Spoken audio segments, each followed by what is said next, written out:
The number of companies and businesses operating at a European or global scale is increasing, and thus more and more restructuring measures affect employees in different countries at the same time.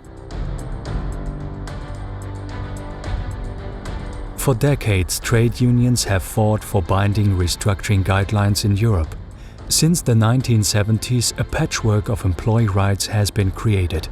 Apart from the Framework Directive on Information and Consultation Rights, two more significant achievements consist of a provision for board-level employee representation in companies listed as Societas Europaea (SE), as well as the right to establish European Works Councils (EWC). There are more than 900 EWCs in Europe today. Company managements try, of course, in many cases to sideline European Works Councils. One example is they pretend that certain information cannot be given because a company is obliged, for instance, by US stock exchange rules not to hand them out, which is totally in contrast to a European law. So essentially what the company is saying, stock exchange rules in the US go beyond the will of the European people as expressed by their parliaments at the European level and the national level. In fact, in 2006, even though it is required, less than 1/3 of all European Work Council members felt that they have been informed and consulted sufficiently about the economic situation of their company. 6 out of 10 EWC members are unsatisfied because they are not consulted on the economic situation, and 12% report that they receive either useless information or are not informed at all.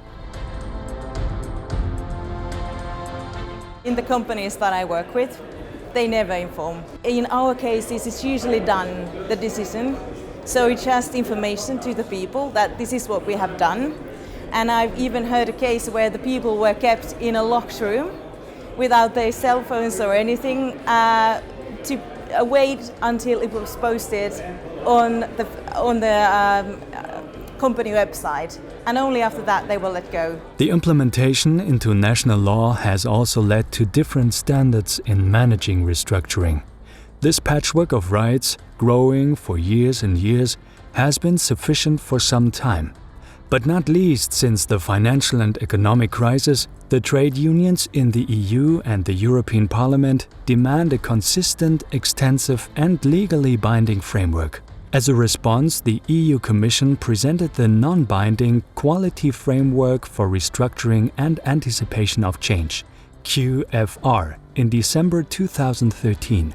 All in all, a disappointment for the trade unions.